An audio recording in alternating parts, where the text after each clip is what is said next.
everybody, and welcome to another 80s golden age of comedy. I'm your host, Bruce Starr, and I am just so excited to be able to do this show because it allows me to connect with people that I really cared about, represented when I was a personal appearance agent out in Hollywood, mostly out of the Improv on Melrose. And I got a chance to first be friends with dozens and dozens of comedians before they were household names. And a bunch of us would hang out, be there almost every night until one or two of us were smart enough to realize that it wasn't going to happen if we hang out there every night. And my guest tonight, Billy Reback, is one of those guys that was smart enough to say, you know, this gang is a very nice gang. They're very good boys, but we're not going anyplace too fast. And that's all I know about Billy, because all of a sudden I'm asking, Bruce Smirnoff, where's Billy? Have you guys, oh yeah, Billy's working. Oh, well, cool. I'm glad to hear that one of us is working. So let me introduce to you my very, very special guest, Billy Reback. Welcome to the show, hey, my old friend. Thank you, man. By the way, despite what you just said, I just left the Improv 10 minutes ago, so I didn't get the memo. but everything's good. Everything great to be here. Great to be here. I'm double vaccinated. I'm a happy man. Well, thanks for taking the time. Of course. I can't think of anyone that can help me record what went on in 80, 81, 82 than you, when we were, literally scratching our way to find a place for ourselves. And so we all went different ways and different paths. But by the way, let me just interrupt and say, let me just tell you quickly, the reason I was scratching so much is some of the women you met at the Improv, that's what happened. So I want to be very clear about that. All right, that's a little too much information, Billy. Well, it's tell me who. I want to know who. You can't track him down now. Keep going. I'm sorry. One of the girls turned out to be a huge writer. I'm well aware. I know Callie Curry. And another one, wait a second, wrote Dream On and got married to Larry Miller. Yeah, she did. That's true. The redhead. I know. Yeah. I can't think of her name right now, but a beautiful gal and turned very successful. So, it was good to even be a waitress there. I'm glad to hear that. So, yeah, I remember when you were. The skirt was so adorable. Oh! You were adorable. You were so ahead of your time with the sex change thing. It was amazing. Oh, Billy. So, Billy, one of the things that's super different about you is where you're from, where you came from. So let's start with that. Okay, I came from Montreal, Canada, and I lived in LA. I was in LA illegally for 13 years, Bruce. Do you know that? No. It's true. And, for a long time, I didn't drive for 7 years, but finally somebody's mother died. Not finally, her mother died. I mean, it was not that I was looking forward to it, but my friend's mother died, and he gave me his car because he got a car from the money he got from his dead mother. And he had a, let's call it olive-colored piece of shit. I think it was called by Chevrolet. It was called the Chevrolet piece of shit. And so I told people that I misunderstood that I got a green car, but that didn't help me as an illegal alien. So I finally left off the D. I made a huge mistake, but I did finally get my green card actually yesterday. So now I'm good. Now I got my green card about 15 years ago. I lived here. Honestly, Bruce, for a long time, Wow. Absolutely illegal. Yeah, no, it was terrifying. So how do you can't get in and out, right? There's no going in and out. Wait, I thought we were done talking with Here's what happened. The truth is that back then, the computer system was not nearly what it is now. I don't even think it existed. Bruce, I lied crossing the border.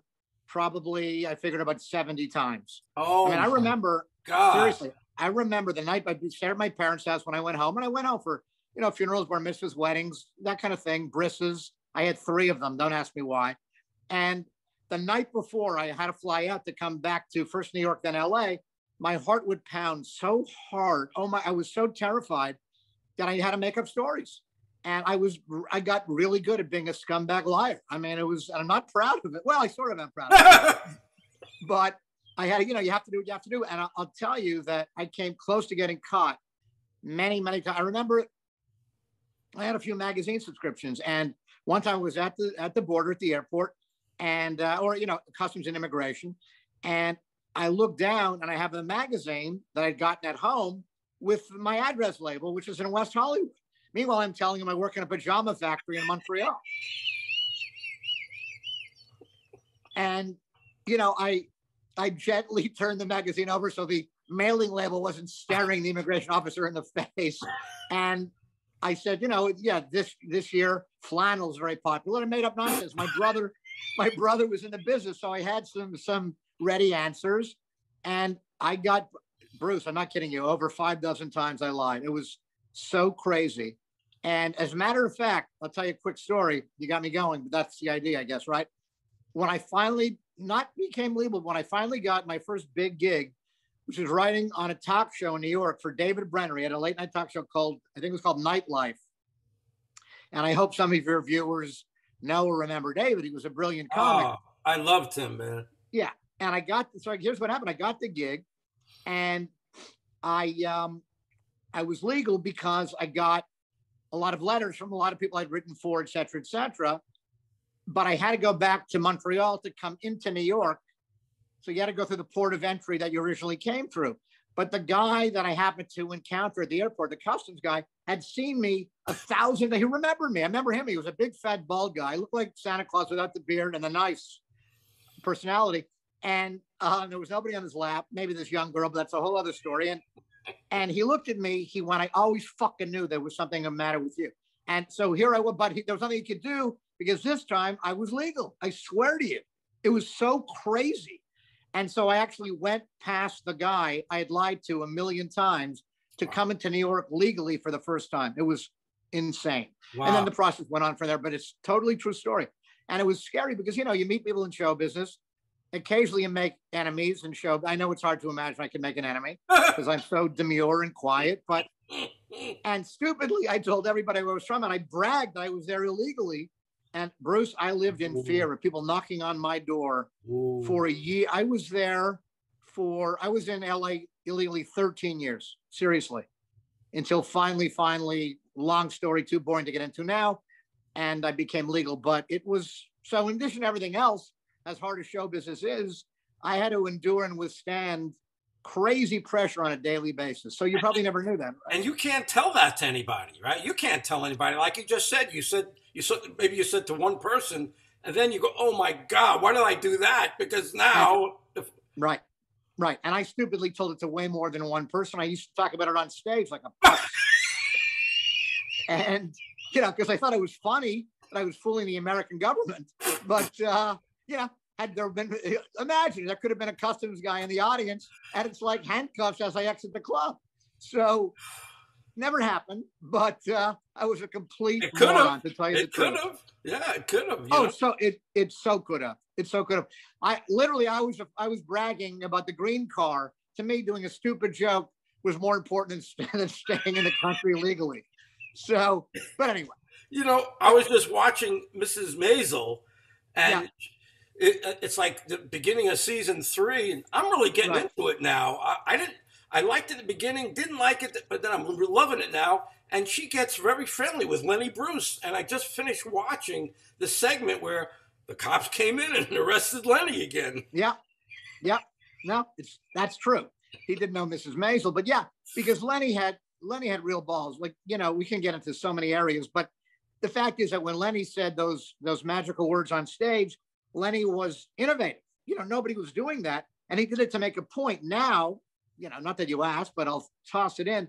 I never worked dirty on stage. And when I say dirty, I'm not judging the words. I'm just saying that they are special words that always elicit a response from an audience still to this day, which blows my mind. But to me, it was lazy, and it was a shortcut, and it was a cheap laugh. I never said those words on stage ever in 19 years of stand-up because I just thought it was an easy out. And I know I'm flying in the face of a billion comics. I don't care, as you may have guessed, but it was my choice. And when Lenny did it, it was new. He was breaking ground. He was making a point. People do it now. They're copying. There's nothing risky about saying fuck on stage anymore. Nothing. Zero. Who cares? It doesn't make a bad joke funny. It never did. And, you know, if you take the words out and there's no joke, there's your answer. So Lenny was, Lenny was special. And I laud him and applaud him for what he did, for the chances he took. But people now, they're not taking chances. It's not risky. So, you know, take out the fuck and all the other words, the magical words. And is there still a joke? If there's still a joke, okay, there rarely is. That's just my opinion. Did you ever work with anybody that worked with or around Lenny? Bruce, I'm not that old, with all due respect. Not you. Not you. No, I know. I get it. I did meet Honey Bruce. Oh, okay. I did meet her once. But people who work with Lenny, there was I don't know if you remember, I don't even know if he ever came out to LA, a guy named Uncle Dirty. Did you know about him? No. He was a much older guy, and that wasn't his real name, obviously, but he took the moniker Uncle Dirty, and he was filthy, but he was a much older guy, and he was crazy, but a great character and very funny. I'm pretty sure, I met him in New York a couple of times. I'm pretty sure he had worked with Lenny. I'm not positive, but that was another era. It really was. I mean, I didn't start till fairly late. So to answer, I wish I had a great story. I could make one up, but that would be stupid. Yeah, what I try to do on the show, every once in a while, someone brings up a relationship that they had, a close relationship with they had. Maybe it was Andy or Robin, and I grab onto that because nobody else could share stories about. I can give you an Andy story. I can give you a Robin story. You want an Andy story? Give me an Andy story? Well, 1,000%. So Andy, because he was cuckoo, but in a great way, took a job as a waiter at a deli on Santa Monica Boulevard. I think it was near La Cienega. Long, long, long gone. Don't even remember what it was. But he was famous. He was already on Taxi, took a job at the deli, and his name tag, it wasn't Tony Clifton. It was some other cuckoo name. And I knew him, you know, and I was there with Freddie Roman. For those who don't know, and that's probably almost everybody watching, although Freddie retired to Florida, not that every Floridian has met every other Floridian, but Freddie was a brilliant comedian, opened for the likes of Tom Jones, Engelbert Humperdinck, et cetera, et cetera. And the first person in show business to ever give me money, because I wrote for him 40 years ago. Wow. And yeah, but so Freddie and I, we're very friendly with each other. He was a brilliant comic who did great, not famous, but opening for these legendary musical stars. Anyway, Freddie was in LA, and we went to the deli, and Freddie knew Andy as well. And Andy happened to be our waiter. And we said, Andy, you know, what's going on? He went, I don't know, Andy. Who's Andy? I don't know. And we went, no, it's us. It's us. It's Freddie and Billy. He went, Freddie, nice to meet you, gentlemen. I don't know Freddie and a Billy. And my name's, you know, Harry Pelvis, whatever the hell his name was. And he brought us our pastrami and coleslaw. And it was so cuckoo. That's how we got off. He thought it was hilarious. I mean, it was funny. But after a while, you go, Andy, we know what are you doing? Would never let up for no wink, no nod. And that's who he was. And that's why he was so brilliant and successful. You know, was it annoying and frustrating? Beyond. But, you know, it was what it was. Wow. Robin was a sweetheart. Yeah. I didn't know him that well, but he was a mensch. He was a doll. You know, was he strange? Yes. That was part of the mystique. He used to say, thank you, my liege. Don't ask me why. I wasn't his liege. But I'll tell you a story that nobody in the world could possibly know unless I told them, and you're now going to know the story. Anyway, what happened was, it was at the Catch a Rising Star in New York, and I was auditioning for Letterman. Okay, Bob Morton was coming to see me that particular night. We're talking 80, 82, 83, something like that. Anyway, I was all ready, and I was supposed to go on, let's say 11:20 at Catch, which was meaningless. It was hardly Grand Central Station. 11:20 meant 12:45. It didn't matter, you know. But at about 4 minutes before he was going to go on, before Morton was going to come in, he hadn't arrived yet, Richard Belzer walked in. Uh-huh. And I'm sure that many of your viewers know who Richard Belzer is. Became a very, very famous, well-known actor, very talented guy. But Catch a Rising Star was his club. He owned the club. He emceed there most nights. That particular night he wasn't emceeing, and he walked in, and I knew Richard from New York. So I also know his personality. And I said, Richard, listen, Morty's going to show up in a couple of minutes. I am begging you to please not go on until I'm done with my 6 minutes. And he went, yeah, I'll go on when I fucking feel like it. I went, oh, it's Richard Belzer. And I went, no, Richard, I'm not joking. This is like really important to me. I need you to wait till, because I know you're going to go on. You're going to destroy the crowd in a good way. Let me do my thing. He said, if he's not here on time, I'm going on. And I'm sitting there going, oh, come on. He wouldn't listen. So 11:25 came on, or whatever the time was supposed to go on. And Morton wasn't there yet. Belzer, sure enough, went on. Morton walked in, I don't know, 2 minutes later.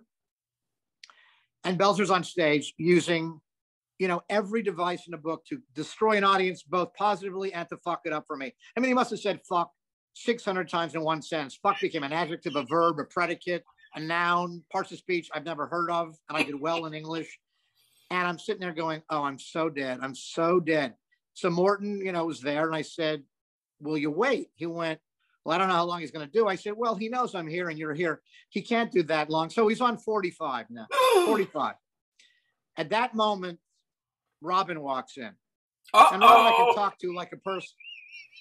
And I told him the story. He said, I understand, my liege. He said, listen, when Richard introduces me, I went, oh no, Robin's going on. He said, when Richard introduces me, you go up instead. I said, Robin, I love you. With all due respect, one of the stupidest ideas in the history of the Western civilization. They say your name and I go up, it's over. There's a riot. There's a riot before the January 6th insurrection 40 years later. You're kidding yourself. There'll be armed people smashing windows. What are you talking about? He went, no. I said, no, I won't be doing that. Very sweet, very stupid idea. But I figured at that point he would get that he could whisper to Richard, listen, my friend from LA is waiting. So Robin goes up. They do about another hour. Now fuck has been eliminated from the English language. There's now new words. Spelken, Kalvenheim. They're making up words now. And I'm sitting there going, it's over. I'm fucking. So they do about an hour 45, total.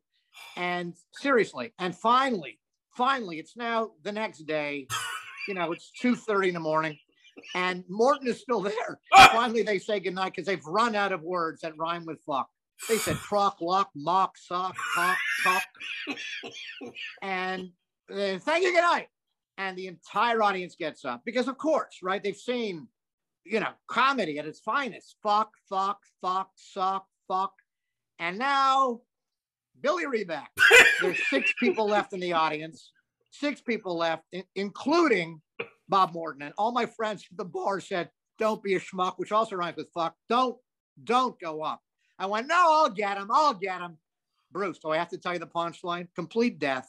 He stared at me like I'd not arrived yet. I had warmer reception from the immigration guy at the airport in Montreal.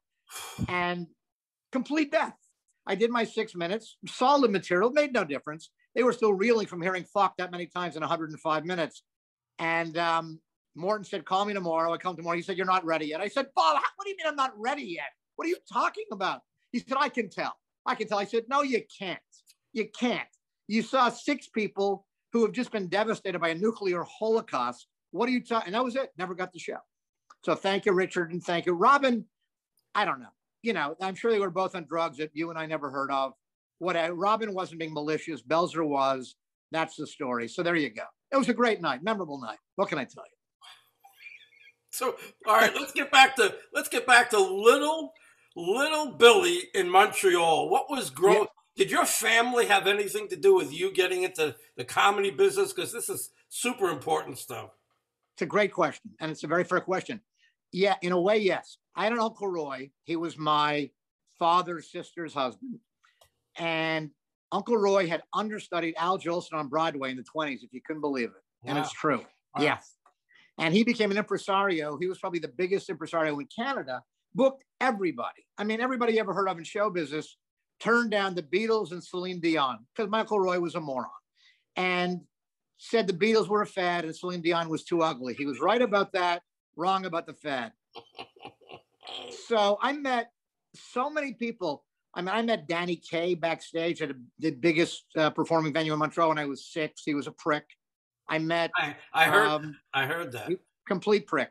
Treated a 6-year-old like I was complete, total detritus. I met George Carlin when I was about 14. He was lovely. And I subsequently met him many, many years later. I met Shirley MacLaine, who it turns out my uncle had fucked, cheating on my aunt. many years earlier, which I only found out way after he died. Another story. But my uncle was, in show business. Can't believe I said that, but everybody's dead. What's the difference? And who else did I met? Jack Benny. Oh. So and my uncle was hilarious. He would do crazy shtick, and people used to joke that he was really my father. We did a DNA test. He wasn't, but no, we didn't do a DNA test. But I was so enamored with show business when I was, 6, 7, 8 through 13, 14, 15. I mean, I loved it. He told me stories. He understudied Al Jolson. I mean, it was crazy stuff. Jeez. And so being from Montreal, it wasn't that far from showbiz because of Uncle Roy. And it's true. His 2 sons went into the business. One became a very successful musical agent named Steve Cooper. And his son Bobby became a big producer out here. So there was always some aura of show business sort of lingering over our family. As a matter of fact, my father, who was a lawyer, had helped my Uncle Roy when Roy was handling one thing. My father would watch the box office at various gigs. He met Edith Piaf when he was like 22. This is all before I was born.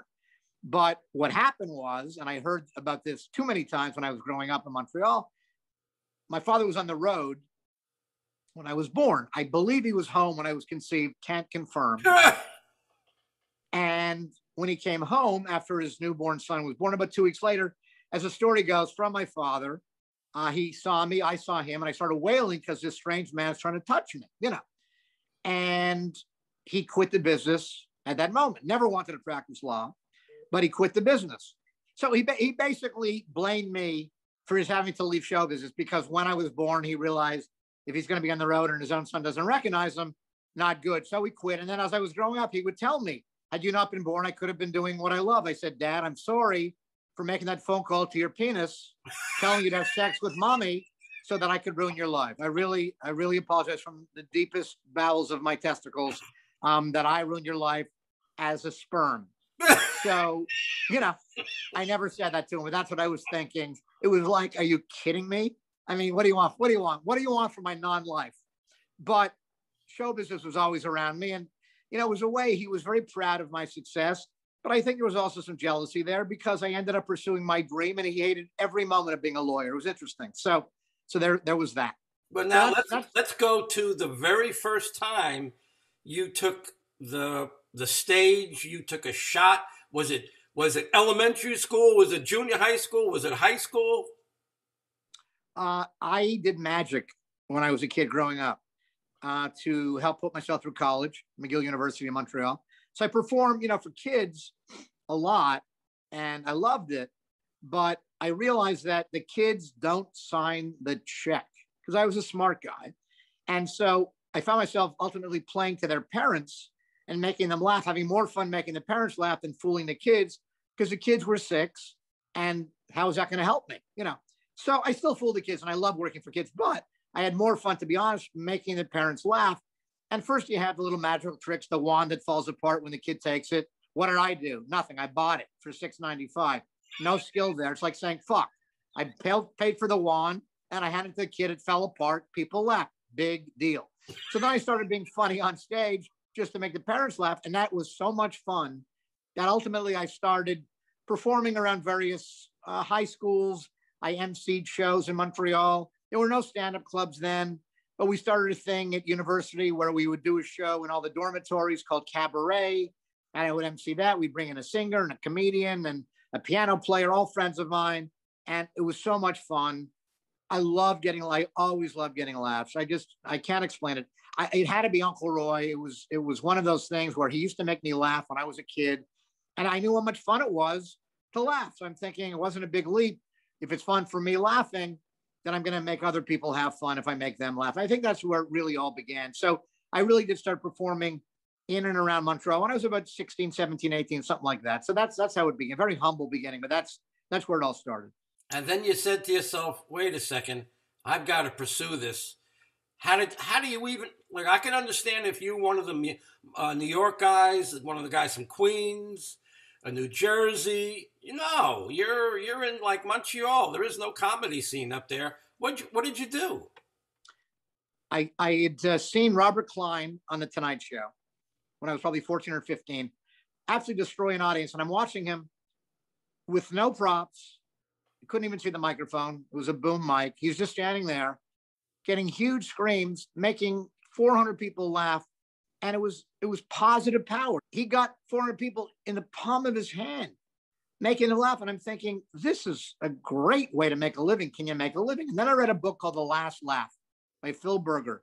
And that's the book that changed my life. It was really about the comedy scene in the 70s, mainly centered at the Improv. And I devoured that book, Bruce.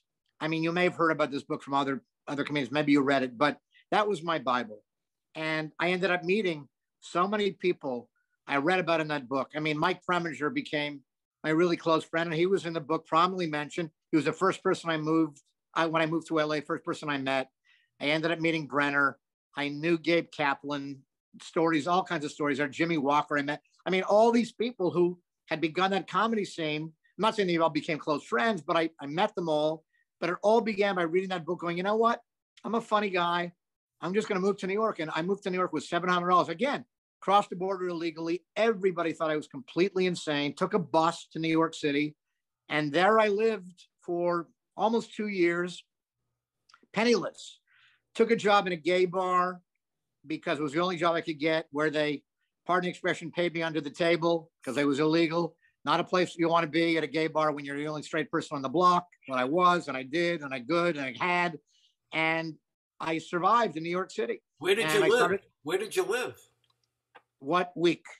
I think I lived in 7 different places in a year and a half. And, I kept moving, beat the rent in the nicest place I stayed, 79th and First. Hope they're not watching. It's 40 years ago. Crosler and Associates, I owe you $1,605. Now it's about $300 million with interest. I snuck out at 3 a.m, loaded a truck, and moved to wherever I moved to after that because I couldn't afford the $535 a month. And I had a roommate, $267.50 a piece. So I lived all over the city. But, Bruce, honestly, what an experience. What fun. It prepared me for LA, prepared me for a life of craziness, running around New York and learning and watching and even working in the gay bar, to tell you the truth, was a great experience. I learned how to get along with anybody. I learned stuff that people who grew up in New York, who lived on Fifth Avenue, never saw, never experienced, never could imagine. And, the jokes are easy, but the truth is I learned tolerance, and I learned a whole other lifestyle and a whole other group of people that I never would have learned. And it stood me in good stead. It was okay, to tell you. It was hard, very tough, but it paid the bills. I did very well being the only straight guy in a gay bar. And by the way, this is pre-AIDS. So whatever you can imagine went on there, add about 3 more penises. And that's what went on. It was unbelievable. And I'm walking around going, Miller Lite? Who had a Miller Lite? Miller Lite? I mean, it was so crazy. But that's what I did.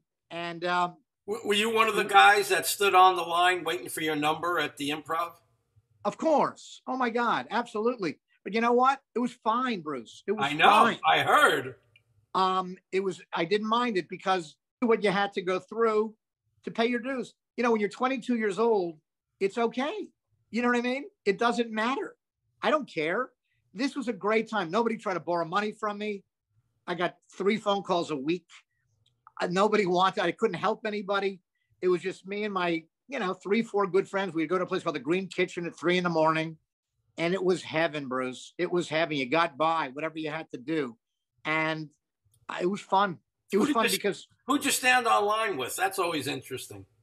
Well, Steve Middleman became one of my best friends. He's still to this day one of my very, very, one of the sweetest men of all time, and hilarious.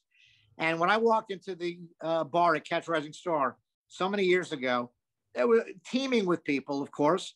And somehow I just spotted Stevie, and I just said, this is a mensch. This is a good guy. He's the first person I ever talked to in New York. Turns out he'd been born in Montreal, complete fluke. Parents moved to New York when he was about 3. And we've been friends since that night in 1977 in New York City. And so he was one of them. And the rest, who knows? They shall live in infamy. Andrew Dice Clay began then. People thought he was out of his mind.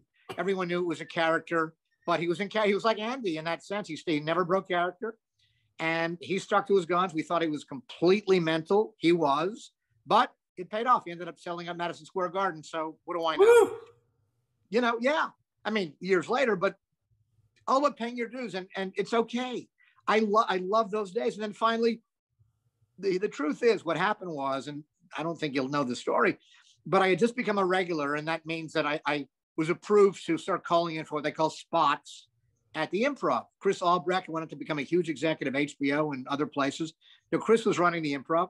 I auditioned for him, and I passed the audition. And one night, living in my shithole flat on, I think it was 67th Street at that time, between 2nd and 3rd, I get a call, and it was November of 77. I was freezing my ass off. I had no heat. And I'm sitting there going, what have I done with my life? What have I done with my life? I'm a lunatic. And the phone rings, and it was Gabe Kaplan, who was doing a show called Welcome Back, Kotter, which was a top 5 show. It was a massive, massive show at that time. And he goes, hi, Billy. I go, yeah. He goes, Gabe Kaplan. I went, fuck you, Tommy, because I was friends with good impressions. And he went, and he laughed. He said, I'm not Tommy, I'm Gabe. I went, fuck you, Tommy. It's not that good a Gabe. And you have other impressions, but he goes, and he's laughing. He goes, it's really Gabe. This really is my voice. And I finally realized it's Gabe. And the reason I realized it was true is because here's the backstory. David Fry, whom everybody is watching this probably never heard of, but David, maybe, or not, I'd say inarguably, one of the best. One of the top 5, right, in the top 5 impressionists in the history of mankind. But a crazy man, a cuckoo man, an alcoholic. He's about 5'2", tall for a Jew, and just self-loathing and cuckoo times infinity, but a genius. And that fine line between genius and cuckoo is a fine line. But I met David. He saw me and Middleton perform at Catch, and he liked our material. And he offered us a gig to write an album for him. This is how long ago it was, about Jimmy Carter. And David's star was starting to dim because he'd done some cuckoo stuff, and he had hurt himself because of the drinking, et cetera, et cetera. Anyway, he approached Middleton and me, and he said, I'd like you to write an album. So we went, he liked our material. We went, of course. So we did. My title was Southern Discomfort, good title. And he was in LA trying to sell the album, and he ran into Gabe, who'd written his first few albums. And Gabe had gotten a little bit lazy over the years, had the same 45 minutes. He said to Gabe, I'm looking for somebody to write some new material for me. And David said, I have these bright young comics. That's how we talk. He was doing Nixon all the time. And he recommended Middleton and me. Wow. And so Gabe calls me that night and tells me the story. And I'm sitting there going, this is insane. He goes, I want to fly you to Vegas to write for my act. And I think I was on the plane before he said the word act. This is the biggest star in the country at that time. 100%. I had 6 pair of underwear, 5 pair of socks. It never worked out. I think I left the extra pair of underwear with my cousin in New Rochelle, and I was on a plane. You know, I beat my rent at that shithole, and I was on a plane 2-3 nights later to Vegas. That was it. I expected to come back, find another place. I never came back. Went to Vegas, rode for Gabe. Steve and I, we'd sleep until 3.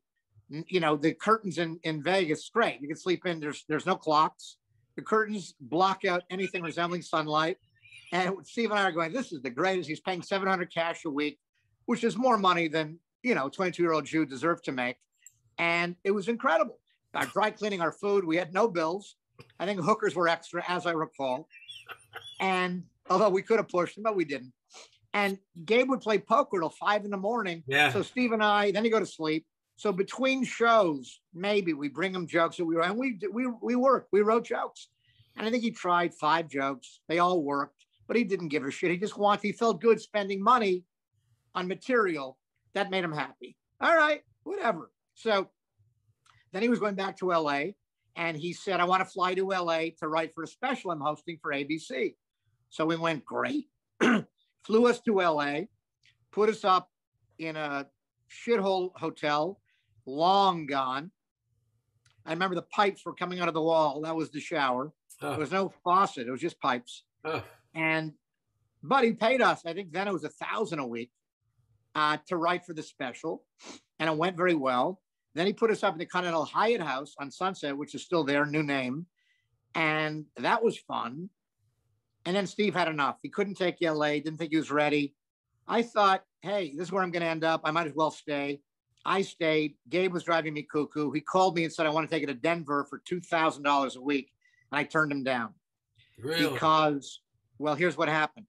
I had been warned by his assistant that if he calls you and you talk, he's uncomfortable. So he could call you, but you couldn't speak. I went, okay, how does that work? And he would call me, hey, Bill, it's Gabe. I go, hi.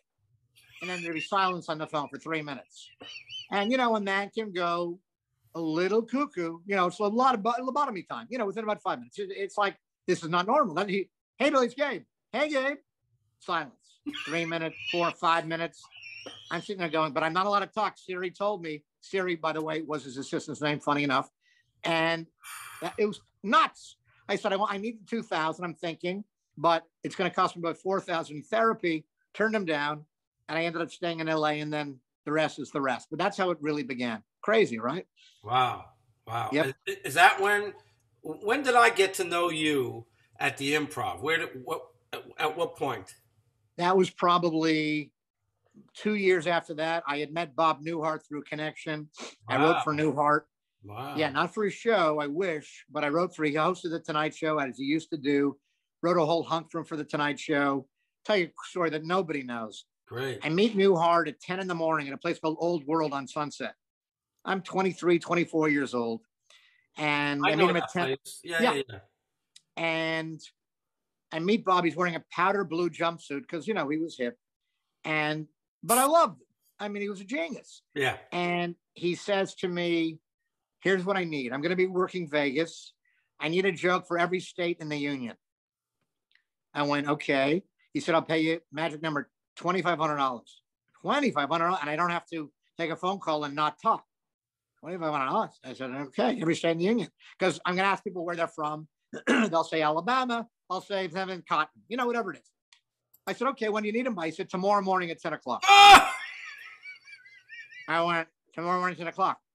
Uh-huh. Okay, Bob. I'm thinking, this is like, what am I, fucking Rumpelstiltskin? What are you kidding me? But in my head, I'm going, $2,500. I can eat for like 2 years. So, you know how much yogurt that is? So I said, I'll meet you tomorrow morning at 10 o'clock right here. I go home. Here's what I have in my apartment. Me and a fold-out bed and a Columbia Desk Viking Edition encyclopedia. About 600 pages. And it's got just kinds of facts and figures about the U.S. And that's all I own. And the underwear I brought from New York. And I went, okay. So now I don't even know where to start because I'm thinking, how am I going to write 50 jokes on my pathetic little brother typewriter that skipped every third letter? So finally, about 7 o'clock, I start. Alabama, Arkansas, I'm going through it. And I'm writing jokes and they're coming. I'm doing okay. Now it's about 1 a.m. I'm at, I don't know, I could have been at Utah. I still have Vermont, Wyoming to go. And Bruce, I swear to you, there's a fire in my building. There's a fire in my building. The alarm going on. An alarm goes, whoop, whoop, whoop, whoop. I'm going, no, I got 42 jokes. I got 8 jokes to go. Are you kidding me? This is insane. I grab my typewriter and my little sheets of paper. I run into the street. I'm freezing my ass off. It's November in LA. It's still cold. It's 47 degrees when you have underwear on and one pair of socks in your life. I'm standing there and I'm typing under a street lamp, Vermont, whatever I wrote. Seriously, about 5 a.m, they let us back in the building. It's totally true. I finish up about 9 o'clock. I go back over the jokes. I clean up the mistakes with the whiteout. And I get in the shower about 9 o'clock. I get out at about 9:25. I walk over to Old World, had no car, there illegally, don't forget. Didn't drive for 7 years when I moved to LA. I get to the Old World at 9:59. I give Bob the pages. He pulls his glasses down, to the tip of his nose. He's studying the jokes and he's laughing. He's laughing at this idiocy that I turned out at 5 a.m. He goes, these are great. These are great. Writes me the check, $2,500. I look at the check. I go, must be real. He's Bob Newhart. He's going to write me a bad check. I mean, it's got to be a good check. Thank you very much. I have my eggs and my bacon and maybe about 9 side orders because that's my food for the week. I walk back to my shithole apartment. About 3 weeks later, there used to be Weekly Variety on Wednesday. It was like a tabloid. They reviewed what they call legitimate theater. So they review plays and acts in Vegas. And there was a review of Newhart. And in the review, it said, in a surprising part of Mr. Newhart's act, he asked various members of the audience where they were from, and he lightning-like came back with a joke about wherever they said. And then they quoted a joke that I'd written at 3 a.m. And I went, I'm in showbiz. This is crazy. And that's, I swear to you, Bruce, that's how it really began when I get chills. And I'm serious. When I realized, if you say yes and you believe in yourself enough, you're going to succeed more often than not. It's the power of believing and all that other crap, but it's true. I'd done homework. I wrote for a million comedians, my peers. And finally, I did something of, kind of monumental importance for me, not for Bob, but for me. Then I went, okay, I can come through. I'll put the pressure on myself and I can come through.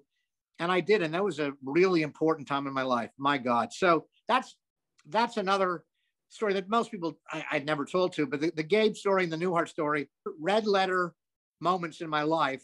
And I'm grateful. And we're going way, way, way back, but taught me valuable lessons. So there you go. So I appreciate you sharing that. So what that does for you, and I know even for myself, instead of starting the day down here, wondering how you're going to get up to here, now you're starting here. Correct. And anything can happen. That's right. That's right. The power of possibility. Let's call it the power of possibility. And, that's why people move to LA. That's why they go into showbiz. Exactly. Am I going to win the lottery?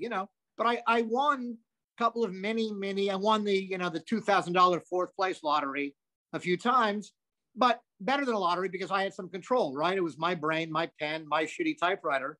And it's not like buying a ticket, scratching and praying. That doesn't take any talent, but same kind of odds pretty much. So I had a couple of, minor victories, and that encourages you to keep going, telling yourself you're not a schmuck, you have some talent. And really what it is, Bruce, it's doing your homework. And it's the oldest thing in the book, success when preparation meets opportunity. And I kept doing preparation, for bigger things. Wrote for more comics, started doing stand-up myself, wrote my jokes for me, other comedians like their material. I'll tell you a quick story. Jenny Jones, if you remember her. Oh, yeah. And who was very pretty. You used to get, I'm telling you, I don't care because that's why we're here. She used to tell people that she had like the greatest headshot in the world. And I think it was a shot of her giving somebody a head because that's how she got gigs on the road. Because every club owner, she told me this. So this is true. They thought they were going to be the one to fuck her. And she said, I've never fucked any of them and I never will. And so she'd get gigs and she had no act. She had no material. So I knew her manager and he called me and he begged me to write for her. And here's what happened. I meet her. She had seen me perform and she said, I really like your material. And again, she said to me, but don't think you'll ever fuck me because you won't. And I said, well, that's a really good way to begin a relationship. So when her manager called me, I reluctantly agreed to do so. And she sat down on my couch in my shithole apartment. And I said, well, what do you want to talk about? She goes, I don't care. Just write jokes. I said, do you have a point of view? She went, no. I said, do you have anything that's important to you? No. Do you have any subjects? No. It was crazy. She ends up winning Star Search, getting her own talk show. That's the other side of show business. But I know. But she was a smart gal. She knew, she parlayed the looks and the fake breasts, politically incorrect as it is, don't care. It's all true. That's what happened. She got her own show? Oh, she had her own talk show for years, the Jenny Jones Show. Absolutely. Oh, yeah. She was pretty big. 1,000%. Not as big as her fake breast, but yes, big. And, so I helped her. I did. I helped her against all my better wishes and desires and inclinations. I did. But it's, it's a stupid business. It's just, but I helped a lot of people. I made a few dollars. And so I was always doing homework, until finally, and we don't have time to get into everything now, but my first big gig after the Brenner thing, which was in '86, and writing a talk show was interesting because you're basically writing 80 jokes a day to help him with the monologue, which obviously is topical. So when you're sitting in a room, having done the Newhart thing, don't forget, writing 50 jokes in one night with a fire in your building, writing 80 jokes during the day with sunlight and a real typewriter that worked with food, it's a piece of cake, which we had too. We had cake. I mean, it was, I'm not gonna tell you it was easy, but I'd done my homework, unwittingly did my homework and, did that gig. And then not that much later, a couple of years later, I ended up getting here's what I did. I did audience warm-ups for a lot of shows. And the whole story of how I got that too long, boring, but I got it. And they ended up I'm going to tell you a story that very few people know. So I ended up doing Roseanne, not actually Roseanne, but the show. And what happened was, this is a crazy story. What happened was, Tom Arnold had done, and I don't, for those of your viewers who don't know what warm up does, basically when a sitcom is taped, not currently, of course, but in the past, when a sitcom was taped, if it was taped in front of an audience, there was a warm up guy. And the warm up guy's job was to keep the audience laughing, alive, energetic, because a 22-minute sitcom, which is all it is, plus commercials, can take literally up to 4 or 5 hours to tape with costume changes, et cetera, et cetera. Okay. So you want to keep the audience laughing. You want to remind them where the show stopped when they finished taping a particular scene for a wardrobe change. You can't be too funny because then you overshadow the show. So you have to really walk a fine line. But I was always fast in my feet, and I got the gig. Again, the way I got it was cuckoo, but I got the gig. Tom Arnold had done the first 2, and he got fired. Why did he get fired? Roseanne had already started a relationship with him. She was already screwing him while she was married to one of the writers on the show. Oh. But nobody knew, but we knew. But she wasn't famous yet because the show hadn't aired. Because when you tape a sitcom, you're taping it in the summer. It doesn't air till September, right? So they had a couple in the can, but they'd never been seen yet. So she didn't have the power yet to prevent Tom from getting fired, who was a horrendous warm-up. He said fag. He was shaking, he was sweating, he was on cocaine. It was a nightmare. So one of the producers knew me and was a fan and said, I want you to do this gig. And I knew the gig because I'd been to some tapings just to do my homework. I knew how hard it was. And I said, I can't do it. You know, you're out there for hours. He went, you're fast on your feet. You have a ton of material. You're doing the gig. I said, Danny, I can't do it. He said, it's $1,200 a night. I said, I'll see you at 5 o'clock Friday. Wow. So I show up early. I got there probably 4:30. They're all at dinner. There's no way I can eat before the taping. I'm nervous. But, you know, we already knew it was going to be a huge hit, right? Even though it hadn't aired. And the stories of Roseanne were legendary already. So I'm wandering the empty set. What stories in particular were legendary? Give me just one or two. Well, I'm going to give you one that will tell you everything you need to know, okay? Involving me. So here's what happened.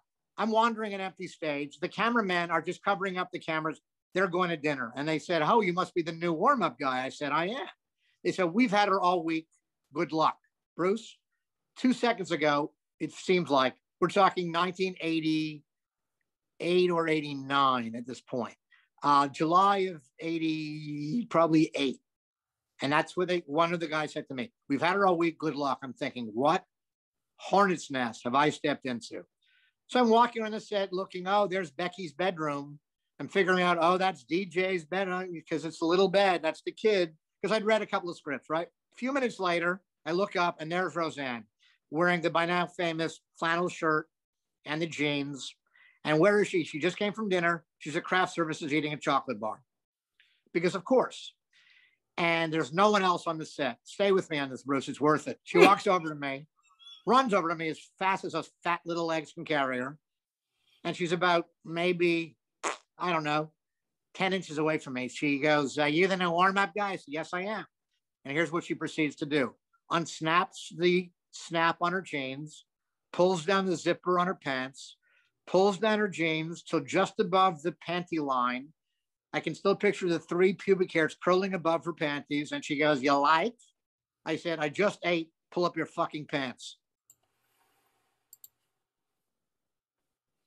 There you go. She never fucked with me again. Now, figure that it's last Tuesday. Billy would own ABC. Billy would own Carsey Warner's. Billy would own half of Hollywood. I go to HR. I go to Human Resources. I report sexual harassment. I win, a $12 billion lawsuit. She's done, and I'm the king of Hollywood. But the term sexual harassment had not been invented yet, unfortunately. Just picture John Goodman pulling down his pants, saying to a female warm-up, you like my cock? With his boner sticking out of his underwear. That's what it was. It was disgusting. And to me, it was stunningly horrifying. But I knew that if I didn't respond immediately, she would torment me forever. So that's what I said. I've already eaten. Pull up your fucking pants. She never. And I did the show for 2 years, which nobody imagined could ever happen, because she knew that if she started with me, I didn't give a shit. I would rip the shit out of her. And that's what happened. So that's how it, so to leap ahead, Matt Williams had created Roseanne along with her. And she fired him after 6 episodes. And he was banned from the set, I think, after 3. And what happened was he ended up getting a deal at Disney, and he created a dramatic anthology with Carol Burnett. But Carol Burnett is one of the funniest people who ever lived. So Disney and ABC said, or it was NBC, said, why are we doing a dramatic anthology when we have one of the greatest comedians of all time? So they made it into a comedy anthology. Meanwhile, Matt had hired all dramaturges. He had to hire comedy writers and fire his entire writing staff. So the clarion call sounded, I have to bring in funny people. So I had just gotten a new agent, these 2 young girls who were just brand new to show business. They knew that I had done the warm-up on Roseanne where Matt had been for 20 minutes. So they called him and said, we have a guy you probably know. He said, yeah, I know who he is, but he was just a warm-up guy. So why should I think that he can write funny? Well, I had sold a script to Murphy Brown. Well, how? Because I did the warm-up on Murphy. And I approached Diane English, the creator, pitched her an idea. She liked the idea. We wrote the script. It got filmed. I did the warm-up on my own episode. And the agent sent that script to Matt. And I had a writing partner at that time. Matt said, well, the writing partner clearly did all the writing, and she's the funny one because Billy is just a comedian. And the agents begged and pleaded. They made 11 phone calls to Matt. This is the persistence it takes in show business.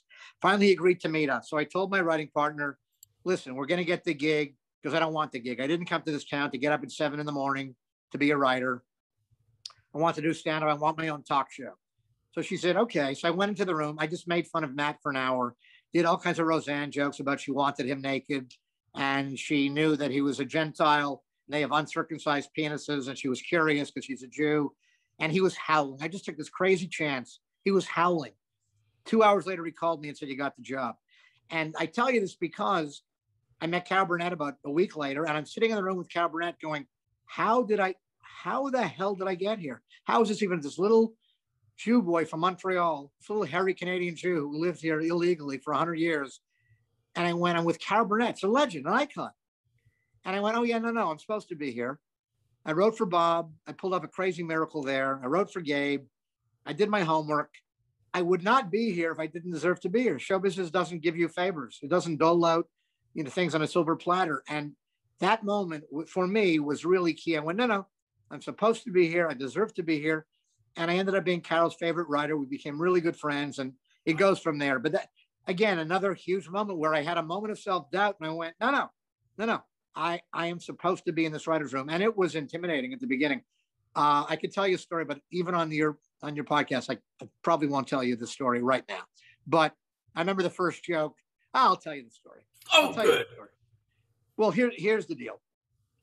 There were rumors that Danny Thomas had, and it came up in the writer's room, all kinds of stuff comes up, that Danny Thomas is what they call a coprophiliac, that he liked to watch women take a dump while he lay under a glass table. These were the stories. They'd gone on for years. And somehow somebody was telling this in the writer's room. I hadn't said a word for about 4 days. I was so intimidated. And finally I said, well, it's probably true because the original name of the show was Make Room for Duty. And the room went, he had a show called Make Room for Daddy for people who don't know. And when I said that and the room exploded, I went, okay, I'm one of the, it was the dumbest thing I've ever said, but I just took a chance. And the room went crazy. And Bruce, I was in show business. That was the moment. Because they said, make room for duty. So there you go. What can I tell you? Oh, man. All right. So did you finish telling me about Carol and your experience with her? Oh, it was incredible. She opened up, told me all kinds of things. Remember once I walked into her office with her. She escorted me into her office, and she had pictures of all her daughters. She said, which one of my daughters are you attracted to? You can go out with any of them. I swear to you, I'll never forget. And I'm thinking, yeah, there's one or two I'm attracted to, but really, really, really, really bad idea, I'm thinking. And so I went, you know what? I think we should separate your family from the job, because, the odds are we won't get married. Somebody's going to get angry at the other. Who knows? You're going to take your daughter's side, which I won't blame you. It'll probably be my fault. She laughed, and that was it. But that's how close we became. But it was crazy. Carol Burnett's trying to fix it. What is going on? This is crazy. But so much fun. And she shared stuff about her personal life. And she told us she thought Tim Conway was the funniest man who ever lived. She told us stories. And she loved Leslie Nielsen. She told us that she'd be in an elevator with Leslie Nielsen. They would have one of those little machines that made farting sounds. Leslie Nielsen. And they'd be in an elevator, 6 people, and Leslie would surreptitiously press the button on the farting machine in his pocket. And he would look around like with everybody else going, who fucking farted on this elevator? And Carol would be crying, knowing it was Leslie hitting the button in his pants. And just crazy stuff like that. And I went, I'm really in the business. I'm hearing nutty stories from a superstar. This is nuts. We had Christopher Reeve was a guest star. And I fell in love with the guy. He was he was a mensch. He was a delight. He was as sweet as he looked, wasn't he? Sweet as he looked. Superman is guesting on our comedy anthology. And he was terrified because we tape in front of a live audience. And I literally am building up and assuaging the fears of Superman for a week, saying, Chris, they're going to love you. They're going to love you. There's nothing to it. You can leap tall buildings. You can see through their clothes. He laughs. I went, you're going to be fine. The second you come out, you're going to get a standing ovation, which he did, by the way. 100% got a standing ovation. I predicted exactly how it would go. First of all, he was brilliant. He was a phenomenal actor. He was so likable, so lovable. Because just to explain, the anthology it wasn't a show with recurring characters. What we were doing was writing a pilot every week, a brand new show. We had a rep company. And we had to create a new pilot every week and create characters for the rep company and, of course, for Carol. We had we had Peter Krause. He went on to 6 Feet Under and a billion shows. Jeremy Piven, his first gig, Entourage. We had Terry Kaiser from Weekend at Bernie's. We had, who am I leaving? We had Anita Barone, who did 1,000 sitcoms after that. We had Megan Faye from Second City in Chicago. It was an all-star. It was incredible. Richard Kind, who went on to Spin City and a billion movie roles. This was an all-star group, all with their first big gigs. And wow. Me at 20, what was I then? At that time, I was about 33, 34. And so Chris was, one of the episodes. It was an episode where Carol dreams about her coworker in the mail room. And it's Chris. And it was called Overnight Mail, M-A-L-E. I remember that. And she has a dream where they have this torrid relationship. And he was brilliant and hilarious. And I'm building up the ego of Superman for a week. It was surreal, and that word is overused, but oh my, what a joy. And I should have stayed in touch with him. I didn't, like a moron, but it was amazing. So you have experiences like that when you're 32, 33 years old in showbiz. And, it just keeps reaffirming, yeah, I'm really in the business. This is, nothing is going to bow me anymore. And, kind of grew from there. So yeah, it was a really exciting time. And then you started making some pretty big leaps, some real respectable leaps. For some people, that could be pinnacle where you were just at, but you certainly didn't stop there. Well, what happened was we did 2 years of Carol, we did 39 episodes, and the show did very well. It was on Saturday night after Golden Girls, and we held the audience, but it was a very hard show to do, and Carol found it very difficult. Every week, who am I this week? Who am I this week? So the show was done. I don't even think it was canceled. She just basically walked away. Anyway, so the 3 guys who created the show came to me and said, we're going to do a show next season with a comedian named Tim Allen. Do you know him? I said, I don't know him personally because he was in Detroit and it was a huge fish in a tiny pond. And Tim was smart about that. But he'd been seen by Jeffrey Katzenberg, who was the president of Disney. And he saw him at the Montreal Comedy Festival and said, there's something with this guy. He's got a point of view. Forget the grunting. He's pointing out basic intrinsic differences between men and women, that they do things, the genders do things differently. Why? Then why don't women act more like men? That was the premise. And that's an idea and a point of view that can take you for a long time. That's a strong worldview that men and women are intrinsically different. Why do women always find it cold in the room and men are always warm? It's true. We did a whole episode just about that. So they come to me and they go, we're going to call this show. I said, is anything written? They went, not a word is written. I said, we're going to call this show Hammer Time. I'd already established myself with Carol because I was the last one to leave the writer's room. I'd leave 3, 4 in the morning. We were writing a pilot every night, every week rather. And guys were leaving at 6 and 7 in the morning at night rather to go home to their wife and kids. I wasn't married, but more than that, I said, my foot's in the door. You can't push me out. I'm ready for Carol Burnett. I'm not leaving.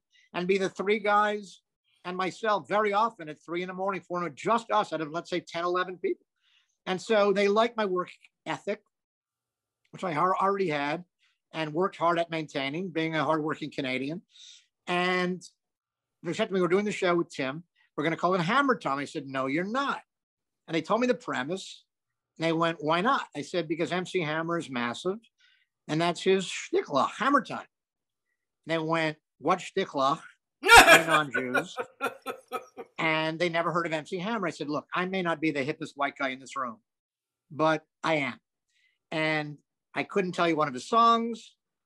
I don't consider them songs, but you can't call it Hammer Time. And they told me the premise was going to be, you know, Tim is in his home trying to make his sons into better men. And he's going to have a tool show where he's going to show you how to fix shit around the house. I said, call it Home Improvement. It'll have kind of a dual meaning. I mean, it took me, Bruce, 3 seconds to come up with that. And that moment of clarity, I think really propelled. They went crazy. I think they were a little bit in awe. And it was just a fluke, you know. Maybe all those years of writing for other comics, being quick on my feet, doing the warm-ups, it prepared me for that moment. That moment of clarity was crazy because I swear to you, it took a few seconds.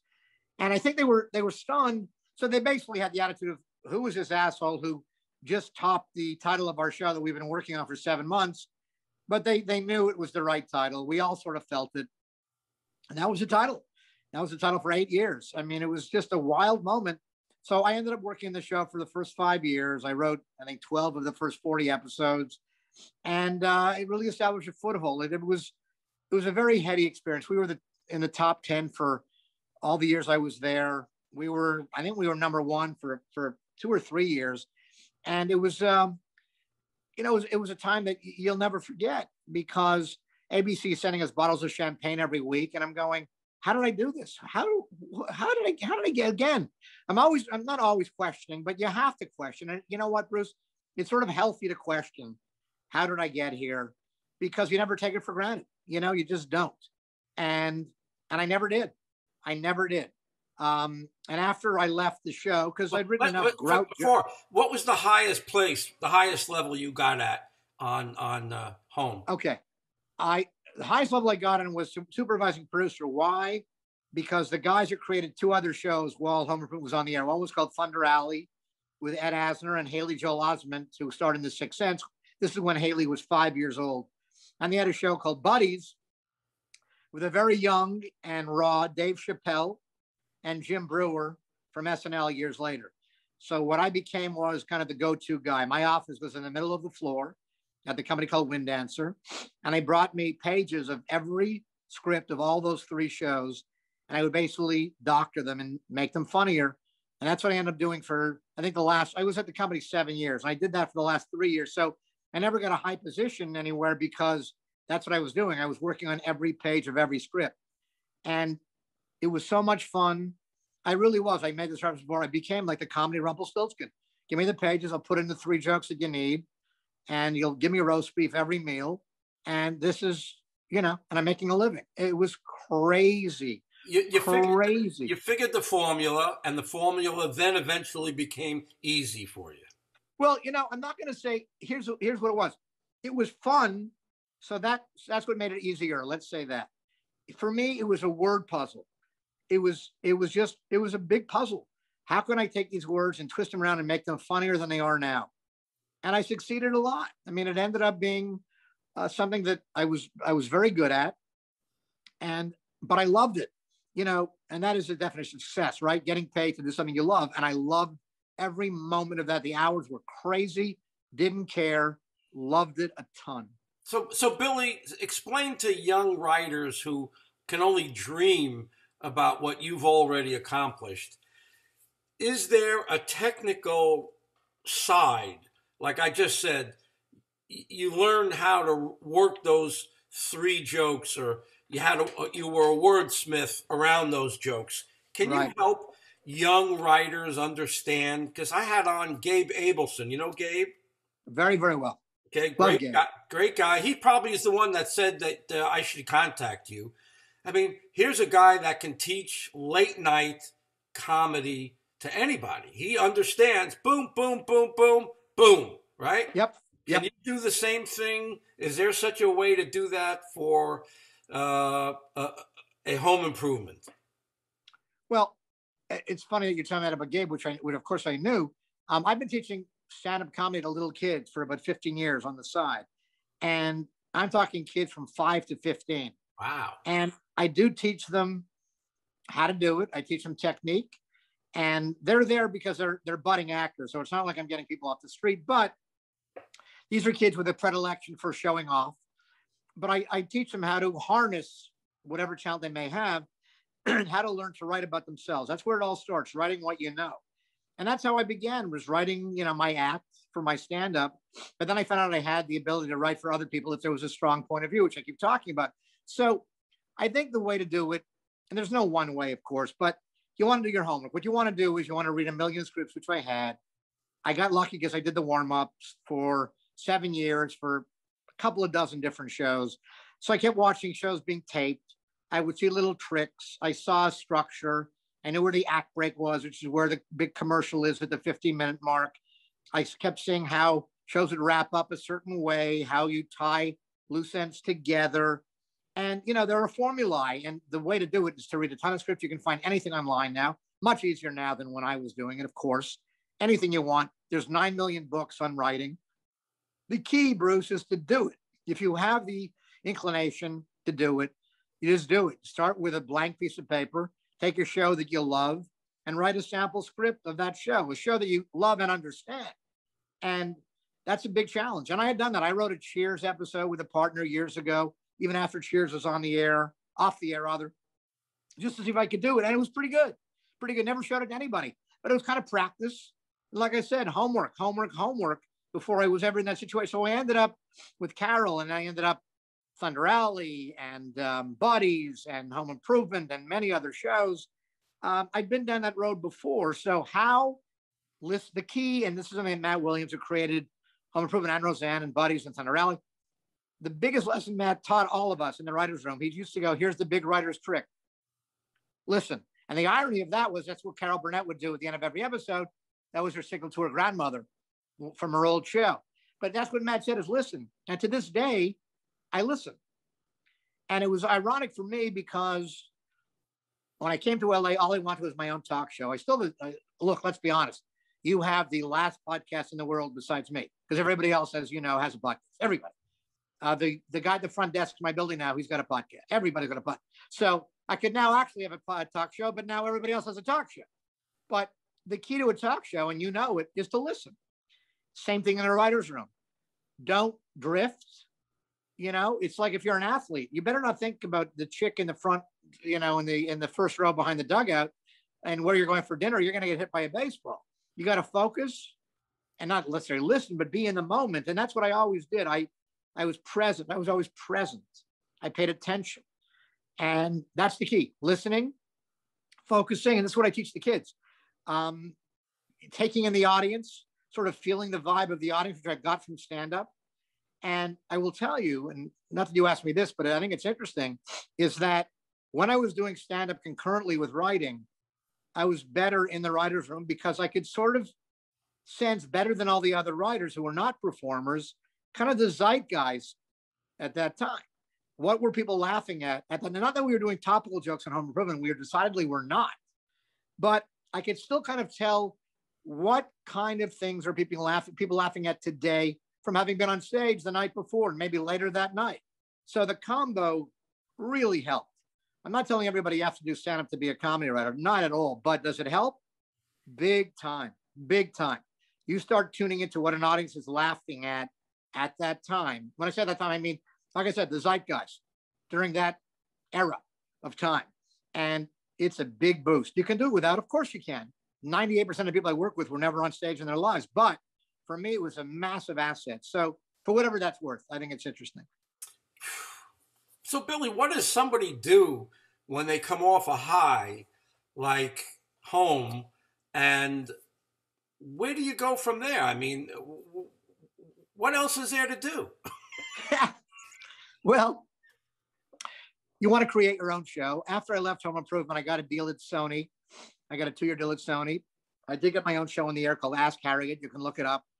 It was a very, very funny show, but a guy had to dress like a woman to get his job back. Obviously, Tootsie-ish, hard to say. Tootsie-esque is what I was going for. We had a brilliant guy named Anthony Tyler Quinn, named after Anthony Quinn, no relation. And the show was hilarious.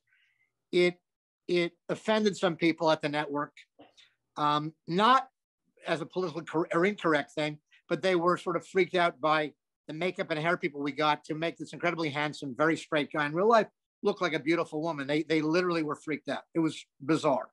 They were in their own way something phobic. Fill in your own word. It was a really funny show. We taped in front of an audience. Sony was corporate. I mean, it was a different place. Different place, different time. We're talking 1999, 2000, something like that. It was a little ahead of its time.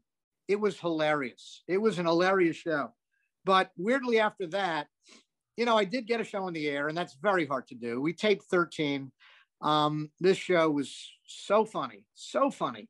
Our can you pilot, find it anywhere? Yeah, you probably can. You could look it up. Ask Harriet. The pilot, and I did warm-ups on a million pilots, some of which became series, others of which bombed. I've never been around a pilot that went through the roof like that. I swear to you, Bruce, it was incredible.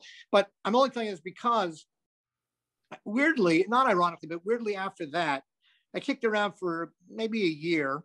My deal ended, the show went off the air. And then I ended up at the Disney Channel, sort of going not full circle, but it was an interesting place to land because I wrote on, I think, 4 of their biggest sitcoms of all time for 7 years, because my inkling always was that I like writing for kids more than I like writing for adults, because kid actors, unless their parents are completely damaged, which they often were, are more receptive. They don't know everything. They know they don't know everything. They're more honest. When they're funny, they're really funny, and they make kids laugh. And the sound of a kid laughing to me is really special. And so I kind of, it's a long story how I got there, but I was there for 7 years at the Disney Channel. I wrote on Sweet Life of Zach and Cody, Sweet Life on Deck, Hannah Montana, Wizard of Waverly Place. These are big shows. Yeah. But what was interesting was, because as I told you at the start of this conversation, I never worked dirty. And here I am working at a channel where, forget those words. You couldn't say fat, you couldn't say stupid, you couldn't say moron, you couldn't say dumb. I mean, it was the most politically correct place in the world to work, but made you work harder. You had to come up with not this first joke you thought of, or the second or the third or the ninth, but the 14th, and still keep it funny. And I could do it.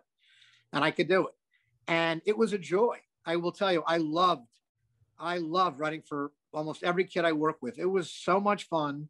And hearing an audience laugh and hearing those kids laugh, because that's the audience and their parents. Parents were sleeping, but the kids were howling. And it was, excuse me, such a joy. Wow. I cannot begin to, yeah, it was amazing. So I was there 7 years, and that ended about 8 years ago. And since then, apparently I became unfunny in this town, because you reach a magic age, whatever that age is. It differs by about 4 months, and couldn't get a job. I'm telling you the truth, could not get a job. I was the fair-haired boy at the Disney Channel, could not get a job.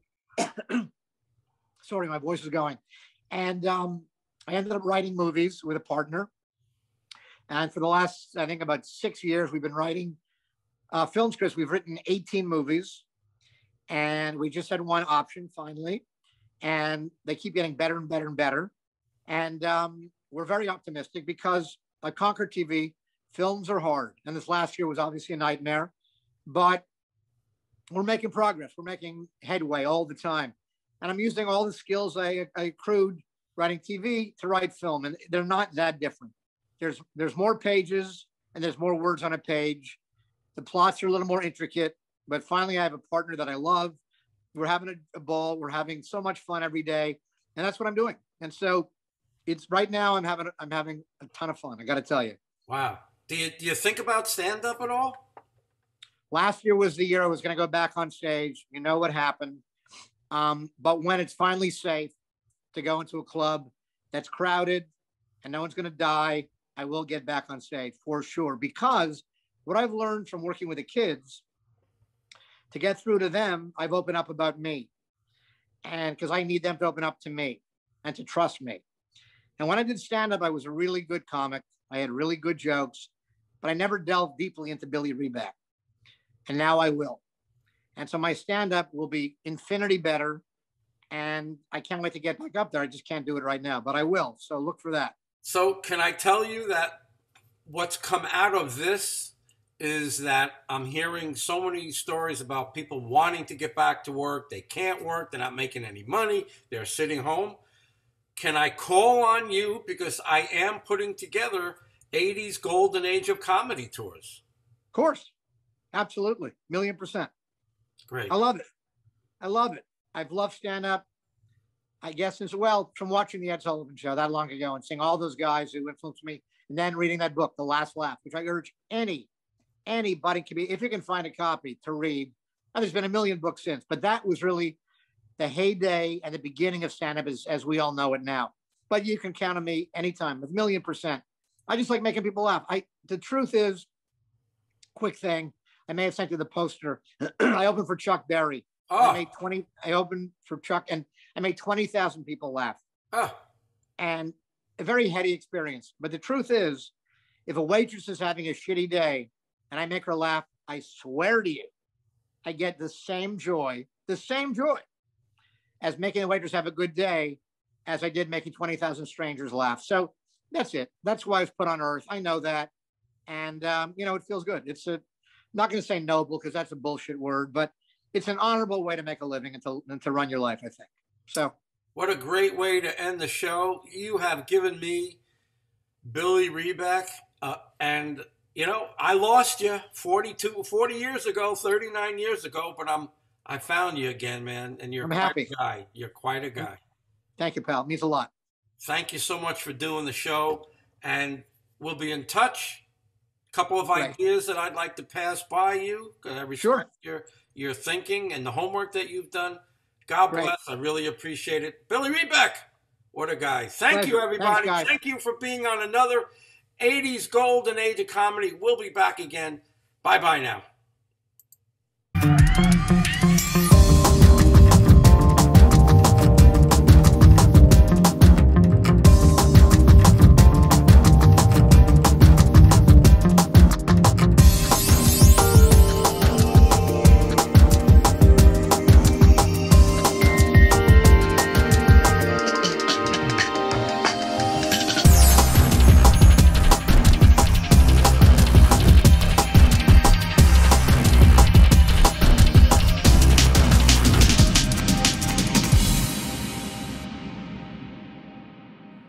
And you are on time. You are on time. You're a man of time.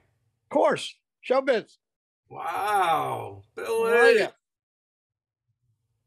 Thanks, man. I appreciate you coming. Of course. Come on.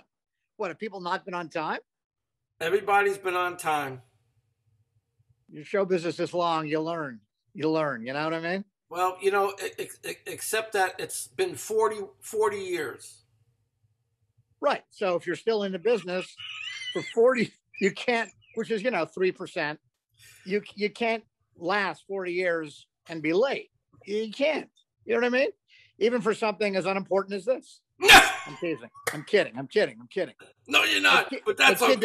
I kid the Jews. Come on. Stop. The most important thing is your hair looks great. You know what? I've been working at it all these years.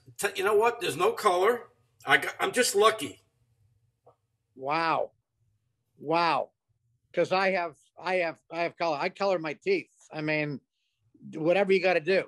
I have to add some teeth. I'm working on it. But other than that. Well, okay. Put them in your mouth now, not in the hair. The hair is good. The hair is really good. I mean, for an old Jew, you're a very lucky man. That's all I'm telling you. Everybody I know, complete dome. It's amazing. So congratulations. If nothing else, really good hair. I'm grateful. You should, by the way, you should be. Seriously. I mean, because every phone call I have with anybody my age-ish, it starts with how's the hair? And then we go from there. You know what I mean? So, wow, I'm very impressed. If I were a woman right now, we'd be meeting later. That's all I'm telling you. But I'm married for like 20 or went with the same woman for 23 years. So Well, I love that it's like, well, you don't know the exact number. It's somewhere around. Yeah, let's see. It's somewhere around together, somewhere around 23 years, give or It's take a amazing. 5 or 10 years. That's fantastic. How'd you meet? We actually met at a New Year's Eve party at someone invited us both, and it was really cool. It was on a ranch out by Fort Lauderdale Airport, and there's a lot of nice people there, and we just got along. Uh, I was so used to women who were playing I get it. games and fucking with your head, and You don't have to finish the sentence. I was so used to. I knew where you were going. Trust me. yeah. And That's great. I left LA for that reason. Relationships were too important to me, Yeah. and my joke that I put out was that I wasn't dysfunctional enough. I wasn't a drug dealer. I wasn't a drug addict. I wasn't an alcoholic. Wait a minute. All those rumors were not true. So what you're trying to. So what you're trying to tell me? I didn't fit in anywhere, so I get it. I left. You know. I get it. I really do get it. I believe me. You're echoing my sentiments for many, many years. I know. I know. Women, the women you want, like the bad boys, and by definition, they have a big problem. So I get it, and happy for you. I really am. I think it's great. Thank you.